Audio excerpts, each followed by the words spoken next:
Welcome to Masters of Self University podcast, your highest source of sacred truths and universal wisdom.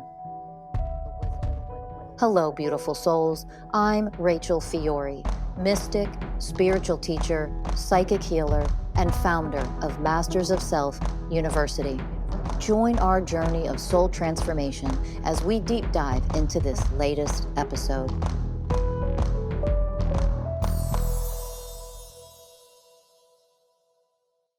Hello, everyone, and welcome to another episode of the Masters of Self University podcast. I'm your host, Ellie Lee. And I'm your host, Danny Morley. And before we get started today with our podcast, I just want to let everyone know on March 16th in San Diego, we are holding our first live event called Awakening to Oneness. It's going to be in San Marcos in North County, San Diego. We will all be there. Treloar, our guest today, she'll be there. Ellie will be there. I'll be there. And we would love it if you could be there too. So the link will be in the description below. And I will look forward to seeing you there. Ellie? Awesome. And let's introduce our guest today, mystical life coach and fellow colleague, Treloar Hocking, everybody. Hi, I'm so happy to be here again. It's been a little while. I know. How are you? You've made some moves. You now live close to us. Yeah. In San Diego. Yeah, thank goodness to be back in San Diego. I love it here. Yeah, just settling in my new place. Things are going good. Not a big deal. Just near the beach. Not a big deal. Yeah, I'm trying to rock that as often as I can. Yeah, for sure. And how are you doing, like physically, mentally, emotionally, since this year has started? Woo, baby. You know, I'm sure we all have our own theme of stuff that's coming up. And for me, I am moving into a big, like, closing, if you will, a lot of things that I've been working on and working towards. So that's been really hard and really amazing at the same time. And I'm sure it'll continue here for a couple more months, but it's kind of nice to be on a lighter side of some really heavy things that have been in my life for quite a while. Yeah. January and February of this year were it felt like the dials were turned up, and March, we're at the beginning of March right now, and March felt the same for me. And it feels like there is a lot of purging going on, especially within some of the coaches within our community. And it sounds like in your life as well, a bit of clearing out of the old.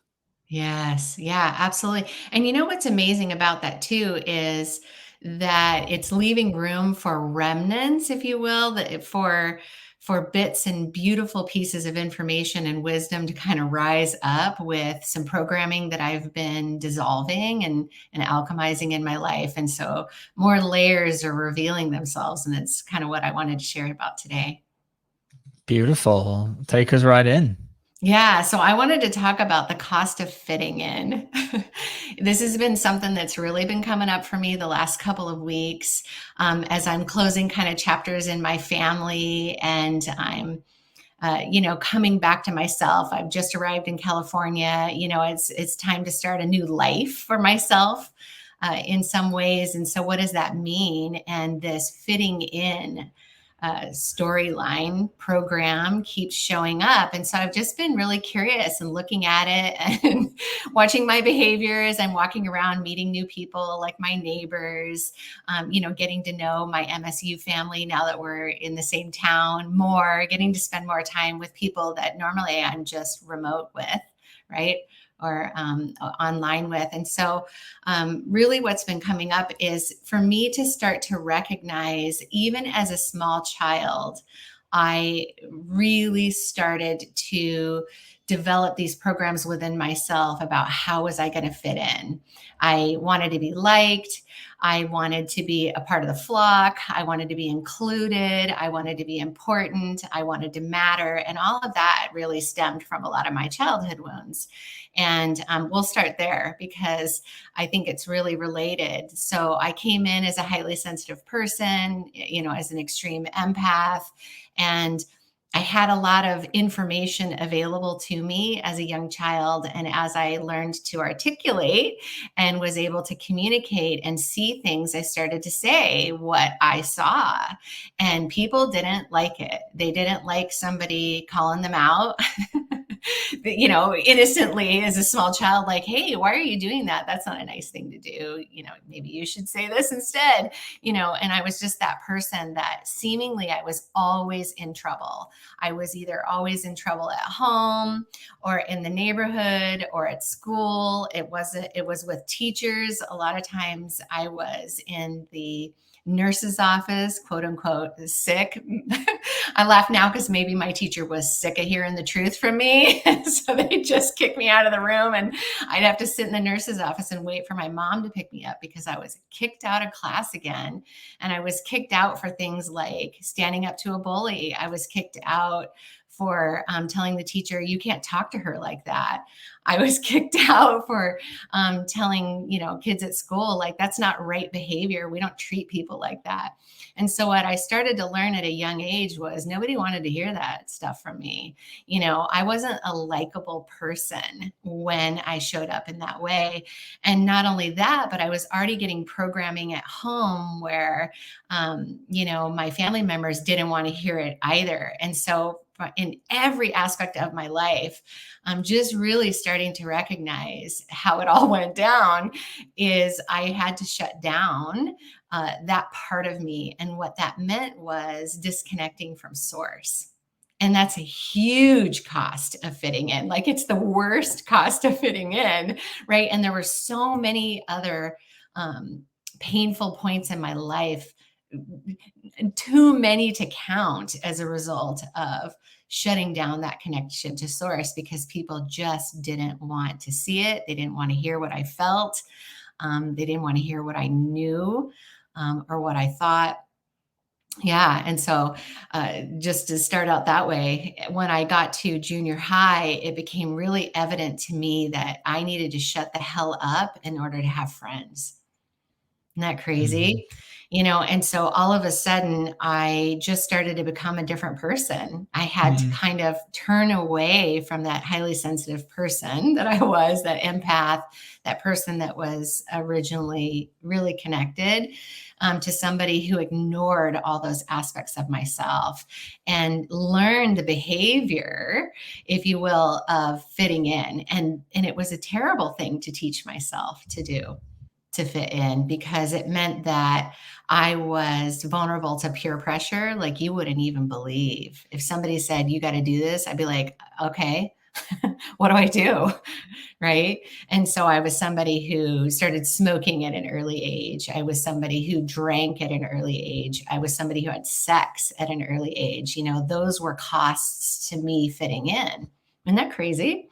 Yeah, I mean, I can relate so much, especially with like drinking, sex. Like, as a guy, as a teen, you're kind of pressured to, you gotta, if you gotta be cool, you gotta get laid, you gotta get all the girls. Like, that's part of fitting in. And I wrote down earlier alcohol, which I would love to go into in a little bit, but before we get there, you mentioned something really interesting about like how you had to learn to disconnect from source. And I'd love to, it sounds like you were this very little rambunctious little kid who was awesome, just stirring the pot and showing up like fiercely and powerfully. Do you remember when you were a kid, do you remember a certain like spiritual connection to source, or just a very deep connection with yourself, even when you were young? Yeah, it's a really great question. And I think it's multifaceted. For one, I'm a twin. So we already had this connection with each other. So I got to practice that connection. I got to practice, telepathy with my brother. I got to practice feeling each other, hearing each other. So I was really lucky that way. And I also was born into a really psychic family, interestingly enough. And, not to pick on my mom, but, she was somebody that like didn't like that about her mother. You know, she didn't want to be responsible for that in her own life because it meant maybe she had a job to do, right? And so she was totally against that. So if she saw those things in us, she may have thought they were cool, but they weren't going to be allowed. You know, so I can remember when I was a little kid, my dad would even look our way and you knew exactly what he was saying. Like he was on purpose sending a thought to us, which was, it's time to go, get in the car. We're leaving the park right now. You know, and so there was practiced things like that, even in my family, right? Wow. With my brother, you know, with my grandmother, things like that. They were kind of natural. So that's one facet. Another one was when I was by myself, I knew things. So if I was quiet, I could go into the forest and connect with earth.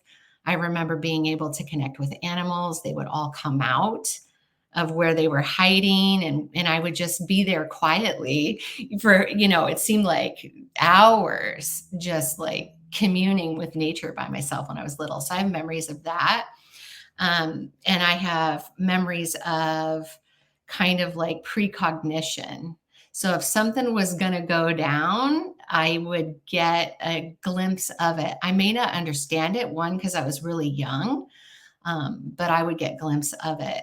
For instance, my brother got injured very badly in the woods one day. Ooh, the emotion about that. Like it was really bad. And I was home alone in the garage. I was playing with my dollies. We were having a tea party. And immediately I heard, put it all away. And so I put it all away. I was pulling the garage door down when a friend rounded the corner of the backside of our house and said, Caleb got hurt. And I said, I know. Right. And so I was just one of those kids. Wow. Isn't that interesting? Yeah. And I remember I even had, you know, some precognition about like not getting in cars because there was going to be an accident and people were going to get hurt. Like I was just connected like that. And that was even in junior high. Like, let's say that was like the 6th grade. I remember. That's so cool. Like I'm not getting in that car because I feel like I can't, like I'm not supposed to do it. Yeah. So that's how I was connected. Very beautiful. And you know, what's interesting is if I would have heard that maybe 5 years ago, I wouldn't have believed it. And right. And the reason I bring that up is that's just how brainwashed like I was as a child to, as you said, like disconnect from that whole part of me. That wasn't it wasn't in my childhood, and the schooling system obviously did not foster that connection at all. And if anything, teaches you to disconnect from that, from any part of that. And then all of the cultural conditioning, well, she's crazy, you know, witch and all that kind of stuff, demonizing any sort of psychic gifts or powers. So wow, beautiful share, beautiful story. Yeah, well, and just to say, I had to ignore them in order to fit in. Yep. Yeah, what a strange world we live in. As you're talking, I wrote down like I was always the little girl who was so innocent and very pure. There was a very innocent purity about me, and people used to make fun of me all the time. You know, they're like, "Oh, there's Ellie. She doesn't even say the word stupid, and she's always carrying around her Bible, and she's always praying and things like that." And so I had to learn that what I wasn't acceptable. Like I had to be one of the mean girls. I had to be a cool girl. I had to start wearing makeup. I had to not be innocent. And so I learned, oh, what I am isn't going to survive. So what do I need to look at to become? And then this is how we become what they tell us what we should be. And then you just get completely lost in the sauce. And then I remember too, just being like an observer and watching people and being really quiet, and then learning quickly that like the quiet observer, no one likes them. So, right. So then I was like, oh, I have to be loud and I have to be obnoxious and I have to be all of these other things. And so changing my personality, and, you know, Rachel, I remember teaching, she talks about like your personality is just a bunch of programs. And I was like, God damn it. I was like, oh shit. And when you really think about it, like, yeah, like I created what I present myself outwardly based on what is acceptable and what people like, which means you're changing really the DNA of who you are to fit in. And it's not like we live in the 11th dimension. Like we live in the lowest dimension. in the universe. Which is, it's so sad to think about how many of us had to do that.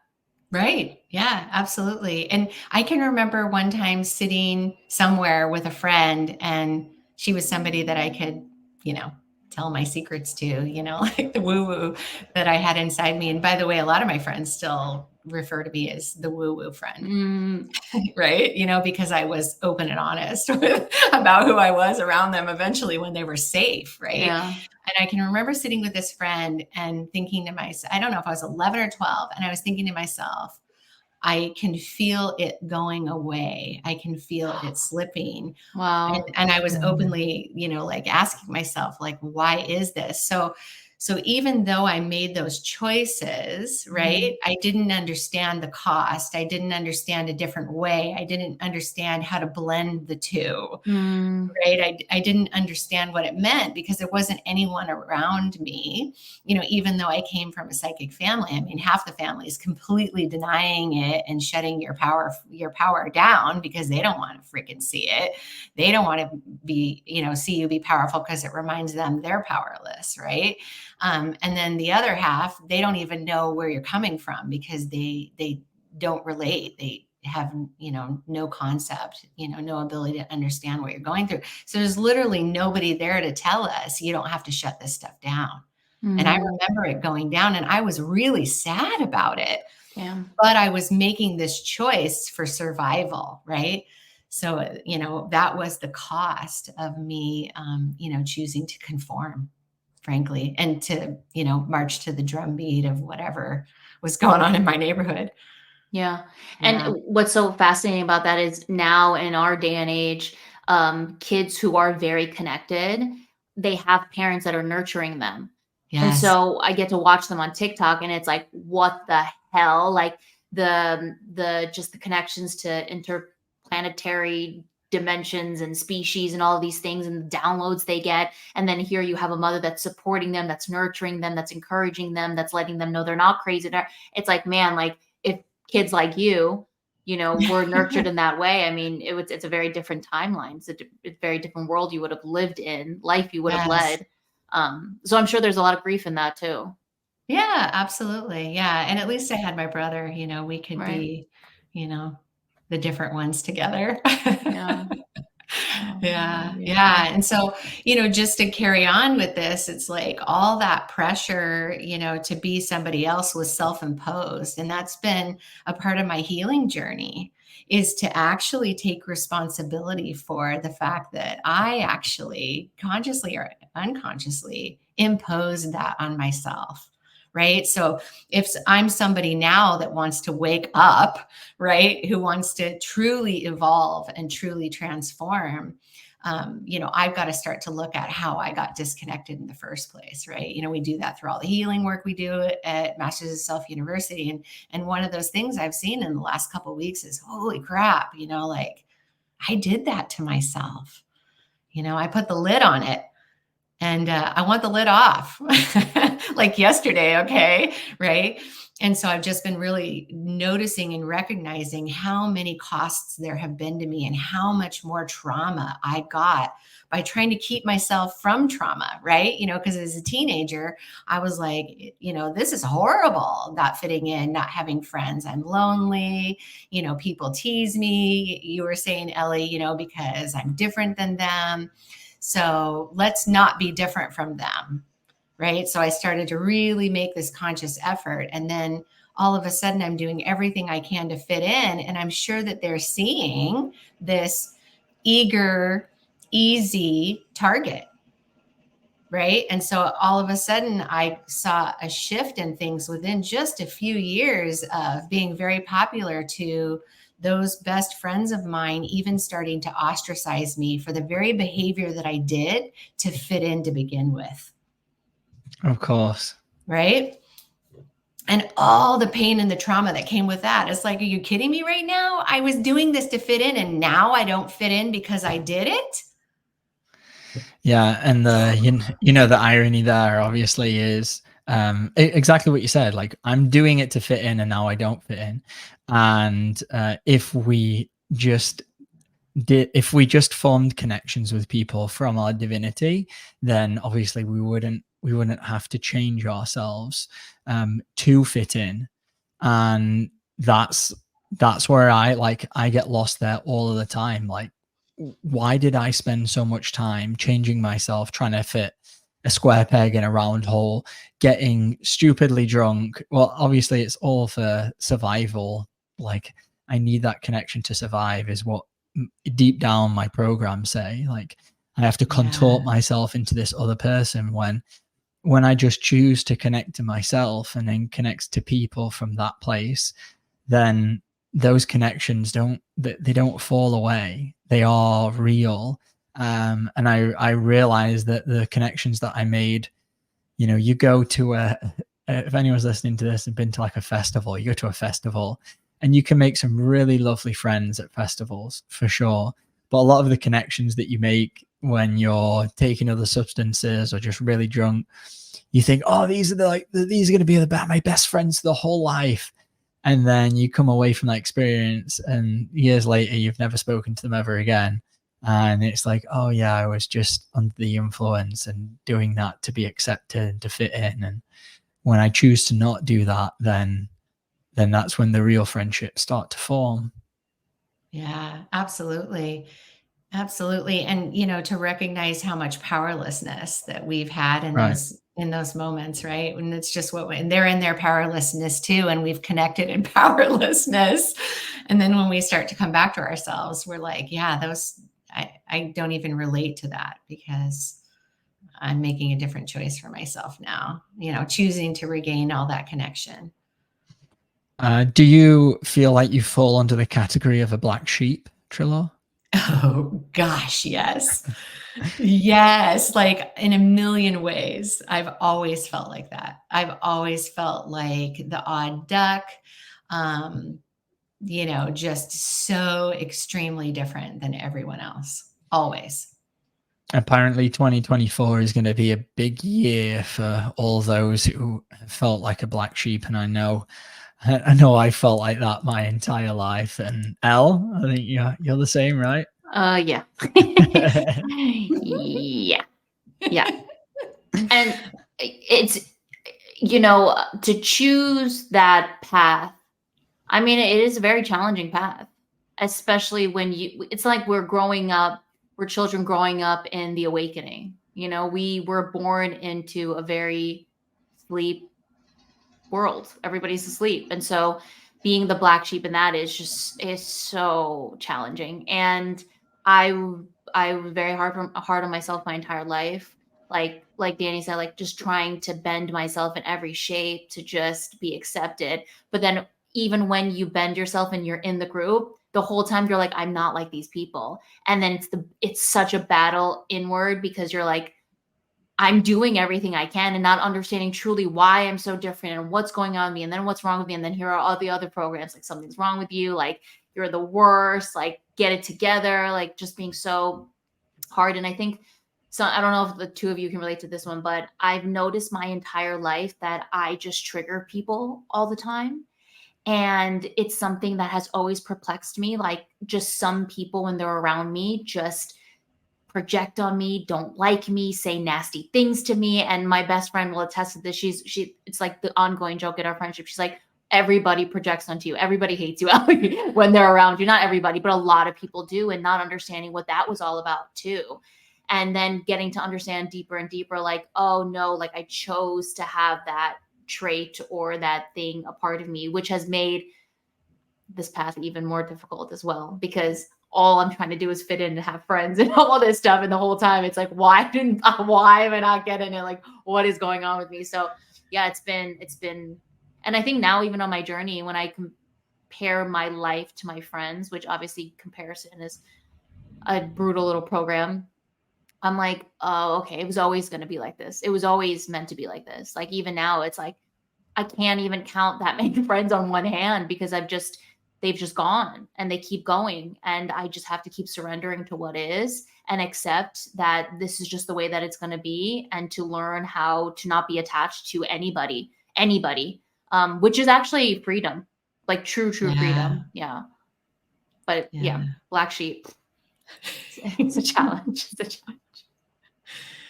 Oh my gosh, everything that you said, I'm like, yes, I understand. It doesn't matter if I show up. I used to work for an organization that a lot of people would think was pretty high vibing, right?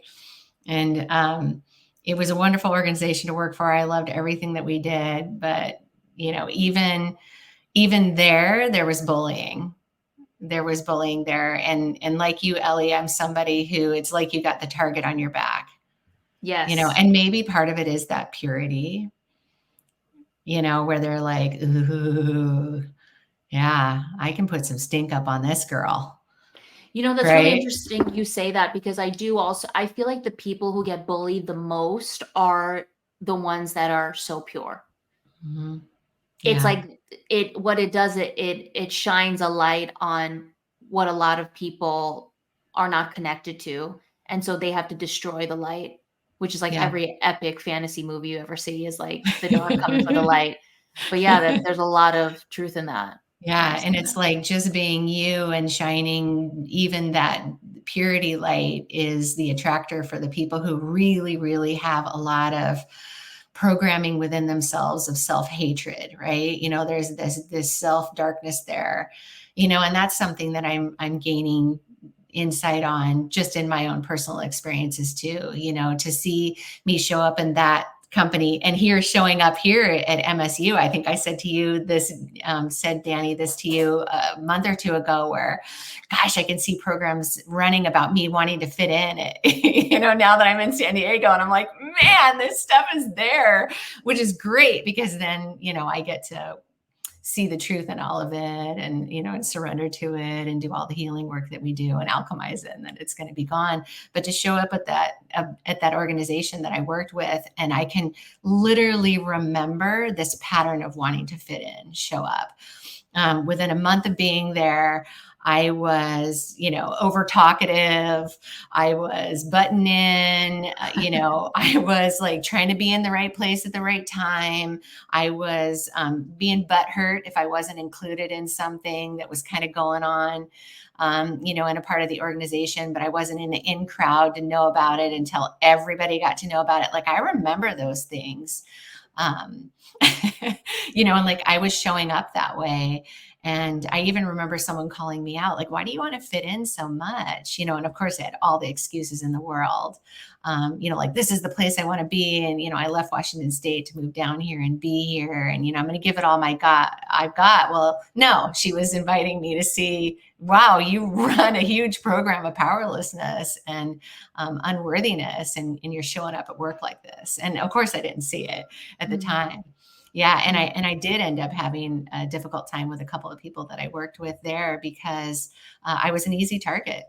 It was just obvious. I was just trying too hard and nobody wanted to see me try that hard. They didn't want to see me, excel at the height that I was, doing all of this just to fit in and, do a great job and be important and be valued, like, feeding all of those woundedness parts of me. And, that's what the cost was of trying to fit in, was letting them all show, and living through them. Yeah.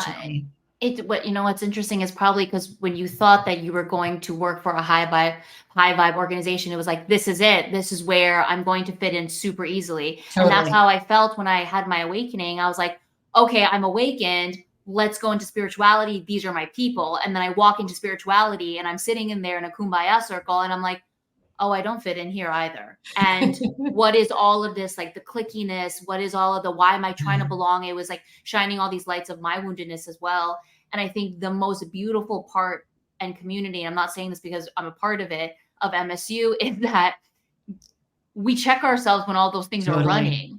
So it's like, we can't create what we've always been a part of, because that's the opposite of what this organization stands for, is to check your programs and see it for what they are, alchemize them. And then there is no clickiness and you need to belong and you need to fit in all these things. And if we do run that, then it's an invitation for us to go into what programs are running there for us, that we're ostracizing people or getting clicky or whatever. Because it's definitely been, it's come up for me in this group for sure, where I find myself like wanting to get closer to somebody else and like wanting to push someone else. And then I have to go, what's going on with you, Ellie? Right there. And that's the beauty of this work. Well, it's like when I volunteer 10 times out of 10 and I'm like, it's, those are the times where I'm like, okay, come on. Can you let somebody else volunteer? Like, shut the hell up, sit back. This is oneness here. Right. And just to continue with what you were saying, Ellie, that doesn't mean that we won't prefer certain people, right? When we live in this like duality mind, we're like, oh, well, then I should just love everyone and get along with everyone. And that's not at all what we're saying, right? That's our mind can interpret that. But what it does allow you to do is have that freedom of, oh, well, I can still not prefer to hang around with maybe this group of people, but I'm not in judgment of them. I'm not seeing them as less than me. I'm not putting them down. I'm not hating them. I'm not angry at them. I'm not projecting on them. I'm just able to go, oh, yeah, that's cool that you are like that. I like this over here. I like this. I prefer vanilla ice cream to chocolate.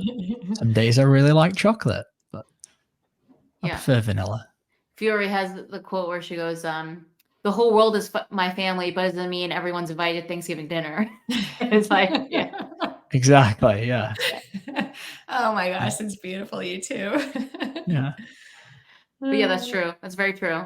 And yeah, it's where we slip into the judgment and the hate and the gossip and the bringing other people down. And, all of those vibrations feel so icky. They used to feel so good for me because, well, I was fitting in with this group and we could talk about that group. And it was just so much like low self-esteem and low self-worth and things like that. And now in the past few years, being a part of this organization, when it does come up, I'm like, oh, that just does not feel good. And I don't want to show up like that at all. Right. And so it's just an opportunity for us to go in there and alchemize some of that gnarliness. Yeah. And speaking of alchemizing some gnarliness, I'd love Treloar when we're speaking about, acceptance, like what kind of pain have you had to work through, if you're willing to share, to do with this wound? Is it any shame that's related there, or I know unworthiness is something that you have experience with? It's like, it's not the scarlet letter S, it's the big U that I carry on my back of unworthiness, right? I've been working on that baby for a while. I can definitely say this, one of the things that we all work on is what way can I become, and so that's something that's added to my healing journey. And immediately, and I already shared this, it came up with like, I needed to take responsibility for the fact that I was an enormous contributor in setting the stage for a lot of trauma to go on to me, like to bring on a lot of trauma. And it wasn't that there was shame in that. It was that I just needed to take responsibility for that. And as soon as I did, it was almost like the pressure cooker was released, if you will. And it was like, oh man. And it kind of it like deflates the severity of the trauma that you experienced in a way, if that makes any sense. It's like, yeah, I have to take part in this. It wasn't just what was done to me, right? Like to recognize that, that was something that I didn't know better not to do to myself, if that makes sense. And to just be in surrender with that and to really be present with this knowledge, this epiphany that came to me was, holy shit, like here I am begging for my gifts to come back, wanting to do all of this transformational work, wanting to ascend, wanting to get to the highest of heights, and really recognizing that I couldn't do that until I took responsibility for this. So it was also very humbling. So to sit in the way of humility about it. Right. Oh yeah, absolutely. And just to continue to bring those ways of oneness in for myself in this moment about just this information in itself. And again, the pressure cooker is off. It's like the weight of that trauma is so much lighter as a result of that. And the three of us know that what I get to do for the rest of my life is to stand in my power. Right. And so then it's like, okay, you're taking responsibility for what you did. Let's take responsibility then to just eradicate that behavior, right? Eradicate that potentiality ever again in your lifetime. And it does take practice and acute self-awareness. Beautiful answer. And what's really beautiful about that is one of the things that we teach is about getting to the root cause of what it is that's causing, us to show up in our programs and our wounding. Yes, there might be emotional pain in there, but that might not be the root cause of what it is that's creating dis-ease in our life. And this is a beautiful example of that, of the way to elevate beyond this is not, it goes beyond just allowing ourselves to feel that pain, but actually the becoming the mystical parent, which is something that we teach all of our clients, is that, like this aspect of me right now just needs my guidance to learn to become the first way of oneness, just responsible. And if you become that, then all of this suffering that you're creating for yourself, it simply just disappears and vanishes because you're not creating that anymore. So beautiful example that you gave to us there. Thank you. Yeah. I'm working with a client right now who runs all these programs of not wanting to be the way of responsibility. And the suffering this person goes through is crazy. And they finally got to a place where they recognized and realized, I'm showing up so childish. I'm showing up so immature, and I'm wanting someone to do this for me because I don't actually want to do it for myself. And the moment she was like, I'm ready to do it, it shifted. And it was so beautiful. And I think a lot of people think that the first way is like, oh, it's a throwaway way. Like, oh, it's like, no, becoming that one way. There's a lot. A long journey. It's like, a lot of times we talk about being in different floors throughout the day, for instance, right? It's like I wake up nice and fresh and floor 5 is really easy. And then something crappy happens and I'm down on floor 3 and then I do my healing and I popped up to 6, whatever. If you're not in the way of responsibility, you don't even have a building, like, right? Like it's the foundation.